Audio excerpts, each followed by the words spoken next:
Dad's silent revenge. I won $15 million in the lottery but didn't tell anyone. My son said, "Dad, when are you finally moving out of our house?" I quietly got up from the table and left. The next morning, I bought their dream house, but not for them. Good evening, folks. My name is Howard Eugene Daniels, and I'm 67 years old. I want to tell you about the night my son asked me when I was planning to leave his home and how $15 million changed everything that came after. Let me start from the beginning because you need to understand how I got to that dinner table in the first place. 2 years ago, my wife Martha passed away from a heart attack while watering her tomatoes in our backyard in Tucson. We'd been married 46 years. I'm a retired Air Force staff sergeant and aircraft mechanic, and Martha was a nurse. We had a good life together in our little house with the yellow kitchen and the workshop in the garage where I fixed neighbors' lawnmowers for beer money. After Martha's funeral, my son Norman stood in that yellow kitchen and said, "Dad, you can't stay here alone. Come live with us in Phoenix." I looked around at the walls Martha had painted, at the garden we'd planted together, at our wedding photo on the refrigerator, and I said yes. Maybe I should have asked more questions. Norman's house in Phoenix was nice enough. 4 bedrooms, pool in the back, 3-car garage in a quiet suburb. His wife Janet had decorated it in what she called contemporary style. Everything was white and gray with expensive furniture that looked like nobody was supposed to actually sit on it. It was clean, it was also not mine. They gave me the guest room at the end of the hallway, small window that looked out at the neighbor's fence. I was told not to move anything around or hang any of my Air Force photos on the walls. Janet said it would mess up the aesthetic flow of the house. Those first months, I tried to make myself useful. I fixed the garbage disposal when it broke. I helped 13-year-old Stanley with his math homework. I drove 10-year-old Gloria to her violin lessons when Janet was busy. I kept my military habits, made my bed tight enough to bounce a quarter off, kept my space clean, didn't leave my coffee cup in the sink. But here's the thing about living in someone else's house when you're not really wanted there. You start feeling like you're taking up space that belongs to someone else. It creeps up on you slow, like rust on a car bumper. There was the time Janet had her book club over and introduced me to her friends as Norman's father, who's staying with us temporarily. Temporarily, like I was some kind of house guest who'd forgotten to pack his bags. There was the Sunday morning I came downstairs at 8 a.m. to find a note on the kitchen counter. "Gone to brunch with the Hendersons, back by 2. There's cereal in the pantry. They'd taken the kids and just left. Didn't even think to ask if I wanted to come along." But the worst was the conversation I overheard in October of that second year. Janet's voice carried down the hallway from their bedroom. "He eats our food, uses our utilities, drives up our electric bill with that space heater, and contributes what exactly? Your father's Social Security and pension should be helping with expenses." I stood in that hallway listening to my daughter-in-law discuss my cost-benefit ratio like I was a business expense. Then I walked back to my room and closed the door real quiet. Look, I'm not going to pretend I was perfect. I questioned myself plenty. Was I in the way? Did I talk too much about the old days in the Air Force? Did I leave the TV too loud when I watched the History Channel? I thought about Martha every single night, about our little house in Tucson, about how she used to bring me coffee in the garage while I worked on engines. But I stayed because Norman was my son. Because after 22 years in the military, you learn that family is supposed to mean something. The lottery ticket was pure chance. I'd stopped at the Circle K on Camelback Road after my doctor's appointment on a Thursday in February. The machine was right there by the register, and I bought one Powerball ticket the way I'd done maybe a dozen times in my life. $5 random numbers, no expectations. I tucked it in my jacket pocket and forgot about it. 4 days later, I'm sitting at the kitchen table with my reading glasses and a cup of instant coffee, checking the numbers on my phone. I looked at that ticket, looked at my phone, looked at the ticket again, then I just sat there for about 10 minutes staring at nothing. $15 million. I didn't make a sound. I folded that ticket up and slipped it inside my wallet behind my military ID, and I said nothing to anybody. That was February. The dinner happened in March. It was a Tuesday night. Nothing special about it. Janet had made pork chops and mashed potatoes. Stanley was on his phone like always. Gloria was complaining about some girl at school. Norman was eating fast because he had paperwork to finish for a job site. Janae was talking about some client at the bank where she works in loan processing. I was passing the dinner rolls when Norman said it. He didn't even look up from his plate. His voice wasn't mean exactly, just tired in the way you sound when you're saying something you've been thinking about for a long time. "Dad," he said, "when are you actually planning to move out? I mean, what's the plan here?" The whole table went quiet. Janet looked down at her plate. Stanley put his phone down. Gloria stopped mid-sentence about her school drama. I looked at my son. He was 44 years old, getting gray at the temples like I did at his age. He was looking at me like I was a problem he couldn't figure out how to solve. I set down the basket of rolls. I folded my napkin. I pushed back my chair and stood up. "Excuse me," I said, and I walked away from that table. I didn't go to my room. I went outside to the backyard and sat in one of those patio chairs by the covered pool. The Phoenix evening sky was that orange-gray color it gets in winter, and I just breathed for a while. I'm not a man who gets emotional easily. 22 years in the Air Force teaches you to keep your feelings in check, but sitting out there in the cold, I let myself really think about the past 2 years. The staying with us temporarily, the missed brunches, the conversation about my utility costs, and now Norman's voice, flat and tired, asking me what my plan was. I thought about where I'd go. That was the practical question. My house in Tucson had been sold 8 months after I moved to Phoenix. Norman had been the one to suggest it. "Dad, you're not going back there alone. Keeping it empty is just throwing money away." He'd been right, technically. But I'd sat in my truck in that Circle K parking lot and cried for 20 minutes after I signed the papers. The sale had left me with about $240,000 plus my Social Security and Air Force pension. Enough to live on, not enough to buy anything decent in Phoenix. Or so I'd thought. Sitting in that backyard, I ran the numbers with a different variable, $15 million. After federal taxes on the lump sum, I'd looked it up on my phone the week before. I'd walk away with about $9 million, $9 million. The number was so big it didn't feel real. I sat outside for over an hour. When I came back in, the dishes were cleaned up and everyone had gone to their rooms. Nobody knocked on my door that night. No "Dad, are you okay?" No apology, just silence. I lay awake until 3 a.m. doing the most important planning of my life. The fear hit me first, I'll be honest. I was scared of being alone at 67, scared of making mistakes with money I'd never dreamed of having, scared of what it would mean to go against my own son.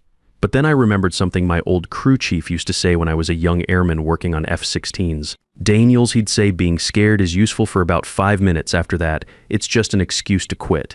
I thought about what I'd actually seen the past 2 years. Not what I'd told myself, not the excuses I'd made for them, but the actual evidence. Janet talking about my cost-benefit ratio. Norman asking when I was leaving without a hint of regret in his voice. The way both of them watched me get up from that dinner table and said nothing. I reached for the notepad I kept on the nightstand and started writing. Not thoughts or feelings, but a mission plan. Step 1, don't tell anyone in this house about the lottery. Not one word. Step 2, claim the prize through a lawyer before anyone knows. Step 3, get financially independent without Norman's knowledge. Step 4, find my own place. I looked at that list for a while. It looked like something a colder man than me would write. Then I thought about those dinner rolls, how I'd been passing them when my son asked when I was leaving. I circled step 4. I'd spent 46 years building a home with Martha. I'd spent 2 years letting people make me feel like I didn't deserve one. That was over.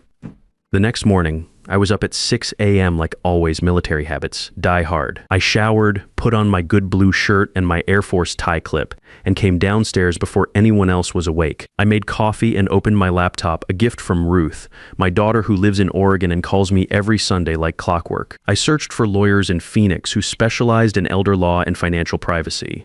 By the time Janet came clicking down the hallway in her heels at 7:30, I had 3 appointments scheduled. She looked at me like she was surprised I was still there. "Morning," I said. She poured her coffee and left for the bank without another word.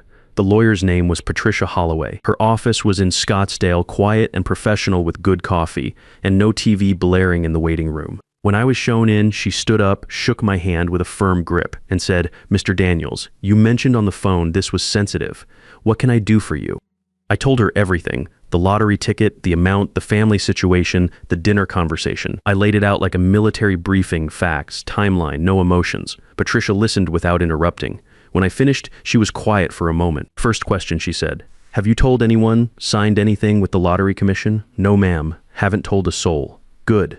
Arizona allows lottery winners to claim through a trust, which keeps your name out of the public records. We'll set that up before you claim. I also need to recommend a financial advisor. I work with 2 who specialize in sudden wealth situations." She said this like helping 67-year-old veterans secretly manage lottery fortunes was just another Tuesday for her. I left her office 2 hours later with a folder of documents and a referral to a financial advisor named Nelson Freeman. For the first time in 2 years, I felt like I'd done something for myself instead of around myself. Over the next 3 weeks, I moved carefully. I met with Nelson, who was patient and smart and never once made me feel stupid for asking basic questions. We set up the trust under the name H.E. Daniel Holdings, my initials and Martha's maiden name. The lottery claim went through quietly, the money routed to an account at a different bank across town. At home, I kept to my normal routine. Same breakfast, same TV shows, same quiet evenings, but I was different inside. When you stop trying to be invisible, things change. Janet noticed first. She had a talent for noticing things that might affect her. She said something to Norman on a Thursday evening, and I heard it from the hallway. Those walls weren't built for privacy. Your father's been going out more. I saw papers in his truck. Legal-looking stuff, a pause.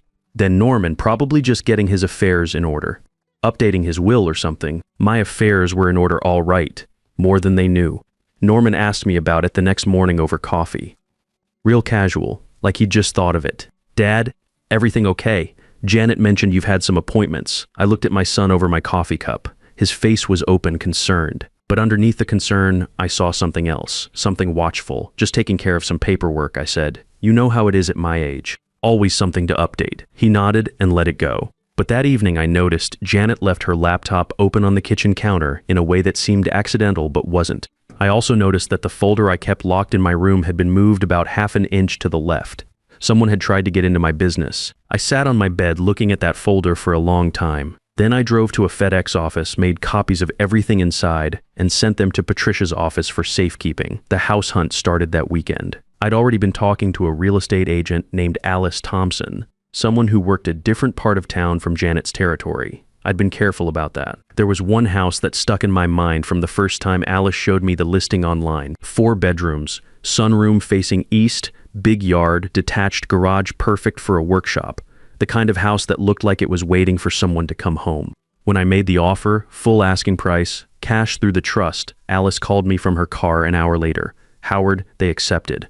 We close in 30 days. I stood in the parking lot of the hardware store where I'd been buying screws to fix their loose kitchen cabinet, and I let those words sink in. Mine. I hadn't felt that word apply to a place since Tucson. The closing was set for the second week of March. I said nothing at home. I kept being the quiet man in the guest room who helped with homework and fixed what was broken. But real estate transactions leave footprints. Janet found out through a neighbor who knew both my agent and someone in Janet's professional network. Small world in the Phoenix real estate game. She came to my room on a Saturday morning. Didn't knock. I was at my small desk reading when she opened the door. Janet didn't waste time with pleasantries. You bought a house, she said. I turned from my desk.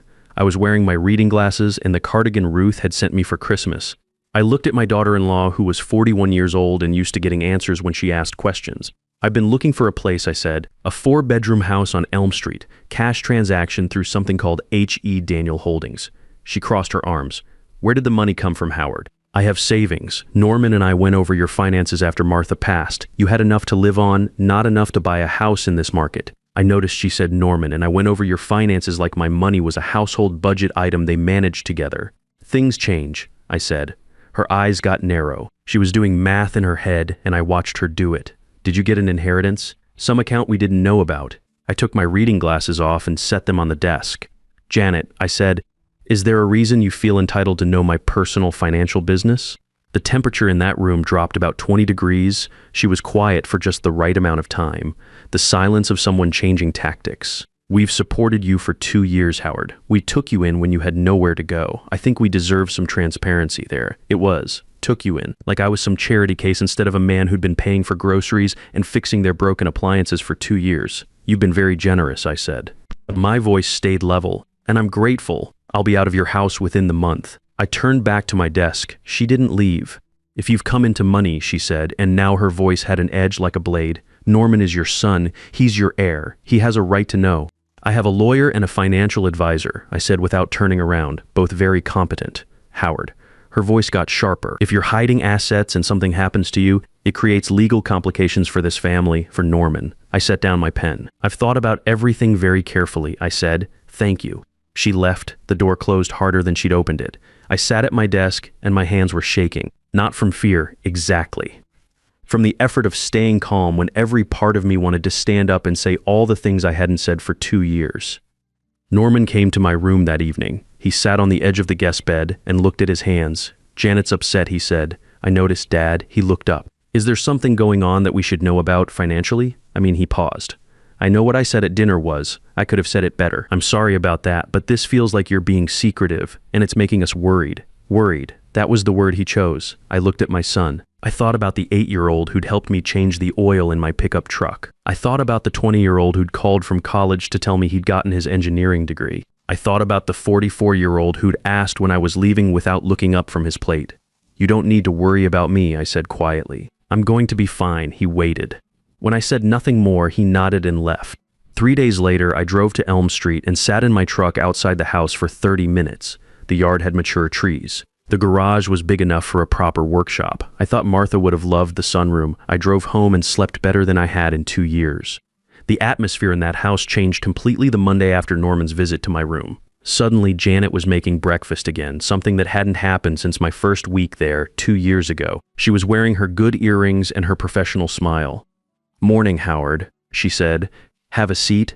Eggs are almost ready." I sat down. Stanley looked up from his phone with a confused expression, like he could sense the weather had changed. Gloria hummed something under her breath. The breakfast was good. I said so because it was true. Over the next week, I got invited on errands. Janet asked my opinion on things. Norman started coming home for dinner more often and directed conversation my way. Stanley brought me a bag of the peppermint candies I'd mentioned liking once about 6 months ago. Gloria showed me her violin practice. It was a well-executed campaign. I recognized it because I'd spent 22 years in the military watching people negotiate when they wanted something. They wanted to know about the money. They wanted to position themselves before I left. And if they could make me feel guilty enough, or grateful enough, or loved enough, maybe I'd reconsider the house, the lawyer, all of it. I wasn't cold to them. I want to be clear about that. I was present and pleasant. I thanked Janet for breakfast. I talked with Norman about work. I ate Stanley's candy, but I didn't tell them anything. The closing was set for Thursday of that week. The movers were scheduled for Saturday. I was 1 week away from having my own front door key. It was Wednesday when they came to my room together. Both of them. I heard the footsteps in the hallway before the knock. I was packing my Air Force photos when Norman opened the door. Janet stood behind him, which wasn't her usual style. She liked to lead. "Can we come in?" Norman asked. Of course, they sat on the edge of the guest bed side by side. I took the desk chair. Janet spoke first. "Howard, we want to start by saying we're sorry, both of us. The way things have been, especially that dinner conversation, it was wrong."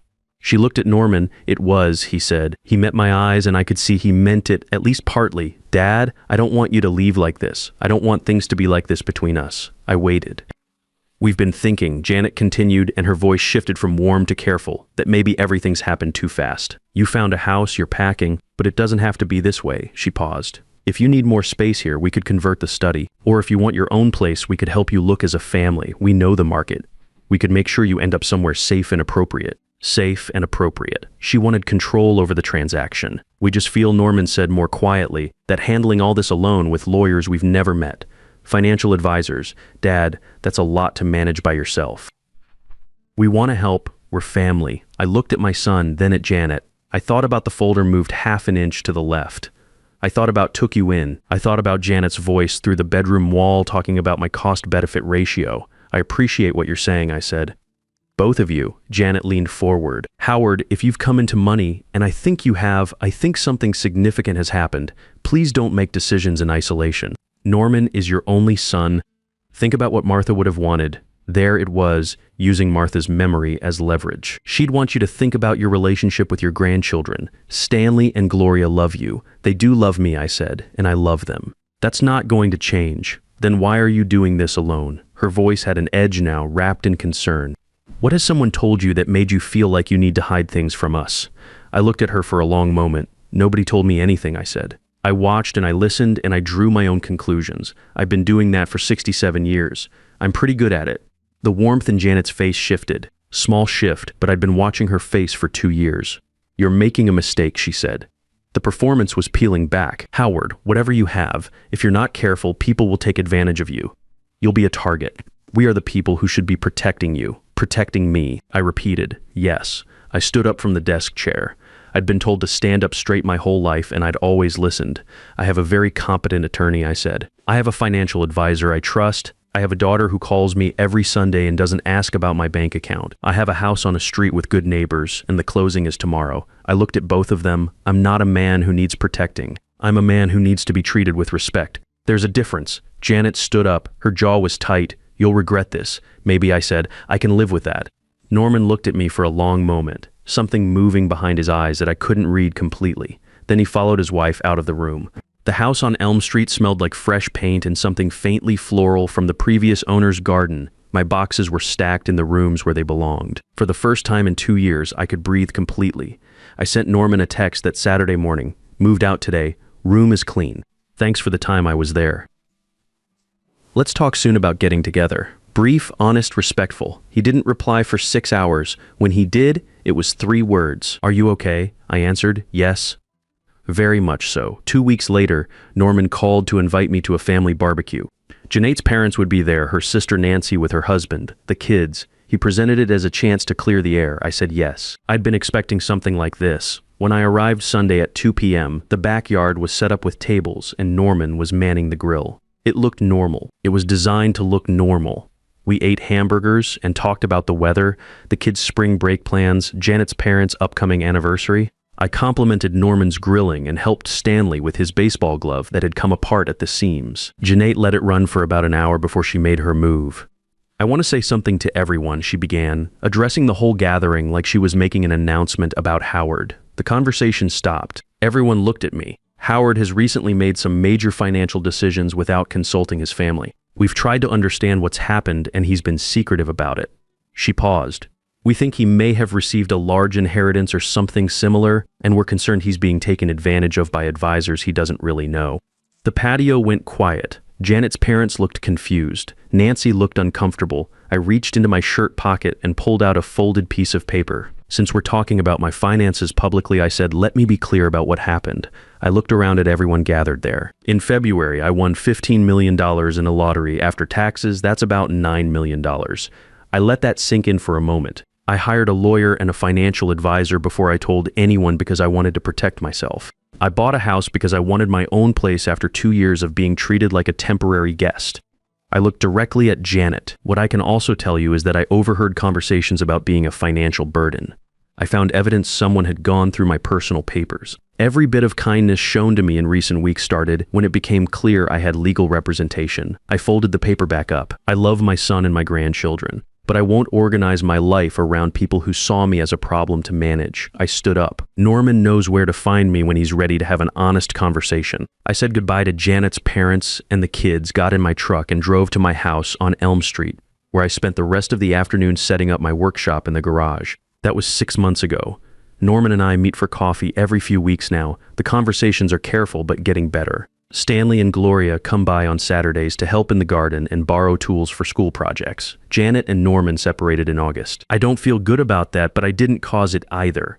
At 67 years old, I wake up every morning in a house that's mine. I have $9 million in the bank, good neighbors, and a workshop full of tools that don't belong to anybody but me. Most importantly, I have my dignity back. That's worth more than any lottery ticket ever printed.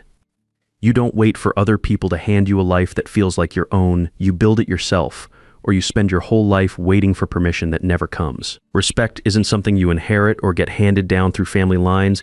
It's something you earn by how you treat yourself and refuse to let others treat you.